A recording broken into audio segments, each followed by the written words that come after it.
चलिए शुरू करते हैं। आज हम बात करने जा रहे हैं lesson number first class 7th के आवर इन्वायरमेंट चैप्टर के सेकंड पेज के बारे में आज हम डिस्कस करेंगे।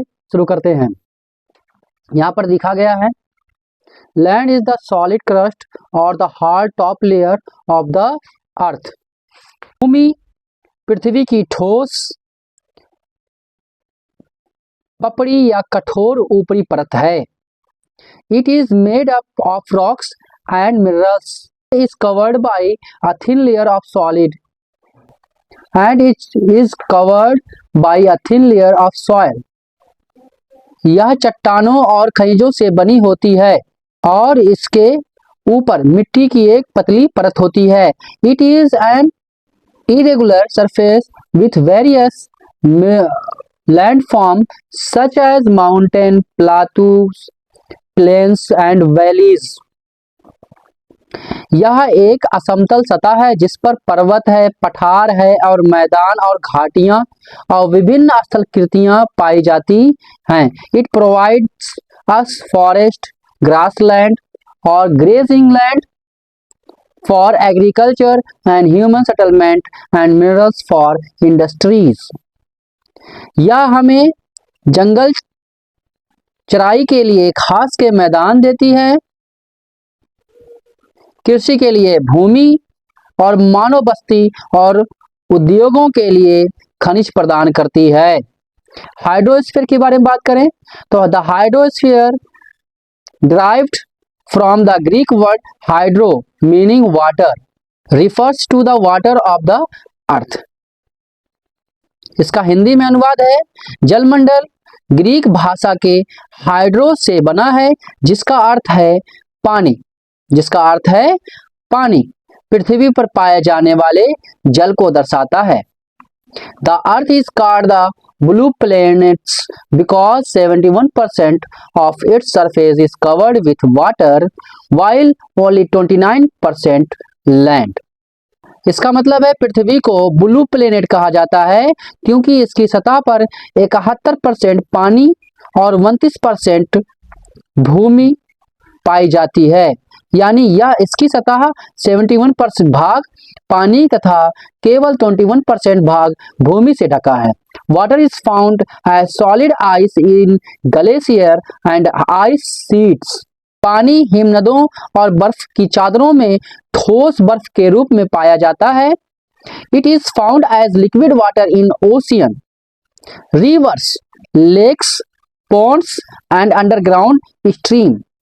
यह तरल रूप में महासागरों, नदियों और झीलों, तालाबों और भूमिगत धाराओं में पाया जाता है। यानी ये जो लिक्विड फॉर्म में पाया जाता है ये ओशियन में पाया जाता है, यानी महासागर, नदी, झील, तालाब और जमीन के अंदर भी पाया जाता है। It is also found as water vapour in the atmosphere.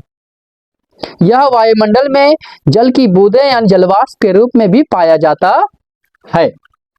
One form to another this movement is called water cycle. पानी लगातार एक रूप से दूसरे रूप में बदलता रहता है, इस प्रक्रिया को जल चक्र कहा जाता है। वाटर साइकिल क्या है देख लेते हैं। लिखा गया है, water is essential for all living organism to maintain their biological water balance. यानी जीवों के जैविक जल संतुलन को बनाए रखने के लिए, यानी कि जीवों के जैविक जल संतुलन को बनाए रखने के लिए पानी आवश्यक है। It is important for the every survival of human and is helpful to them in many ways. यह मनुष्य के जीवन के लिए महत्वपूर्ण है और अनेक तरीकों से उनकी सहायता करता है। Water is needed for both domestic and industrial uses. Means पानी घरेलू तथा औद्योगिक दोनों प्रकार के कार्यों के लिए आवश्यक है। It is important to prevent water from getting polluted and wasted। यह आवश्यक है कि पानी को प्रदूषित होने से और व्यर्थ होने से हमें रोकना है, यानी पानी को दूषित होने से और बर्बाद करने से रोकना बहुत ही ज्यादा महत्वपूर्ण है। We should conserve it. हमें पानी का संरक्षण करना चाहिए, यानी पानी को इकट्ठा करना चाहिए। आप पानी को कैसे इकट्ठा कर सकते हैं?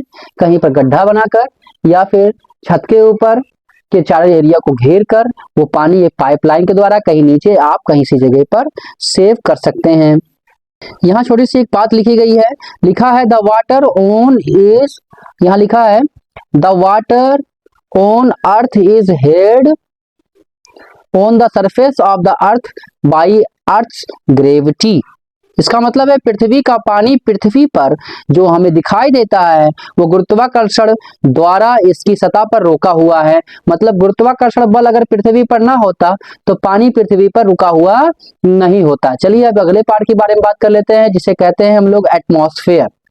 एटमॉस्फेयर के बारे में, इसके बारे में देख लेते हैं। एटमॉस्फेयर के बारे में क्या दिया गया है? Atmosphere is the body of air which surrounded our planets.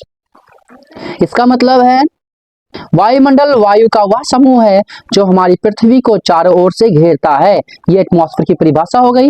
Most of our atmosphere is located close to the earth surface where it is most dense.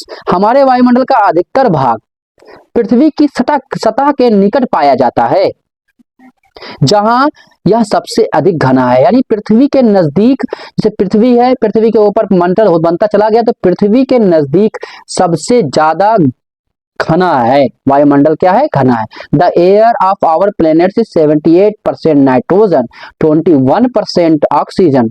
यानी कि हमारे पृथ्वी पर की वायु में, हमारी पृथ्वी की वायु में 78% नाइट्रोजन है और 21% ऑक्सीजन होती है।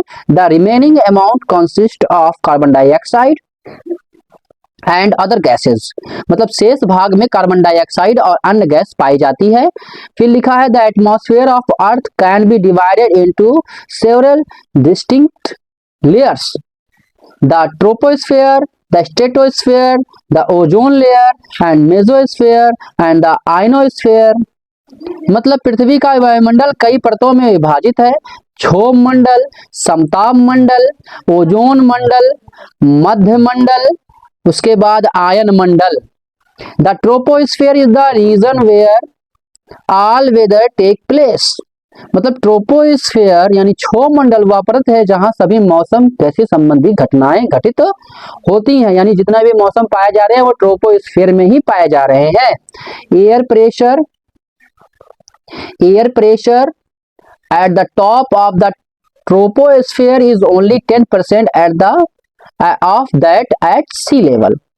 मतलब क्षोभ मंडल के शीर्ष पर, मतलब ऊंचाई पर, सबसे ऊपरी भाग पर वायु दाब समुद्र तल के वायु दाब का केवल 10% है। समुद्र तल पर जो वायु दाब पाया जाता है, समुद्र जो है समुद्र तल के ऊपर जो वायु दाब पाया जाता है उसके हिसाब से सिर्फ 10 ही % है। 90% इसको मानो, 10% क्षोभ मंडल का सबसे ऊपरी हिस्से में पाया जाता है। जो क्या पाया जाता है? वायु दाब। यहाँ से ये लेसन का ये दूसरा पेज यानी पेज नंबर आप देख सकते हैं, पेज नंबर 6 यहाँ से सॉल्व हो गया। हम कल जो होगा, कल ट्रांसलेशन सीखेंगे पेज नंबर 7 के बारे में, जो कि फर्स्ट चैप्टर से रिलेटेड है।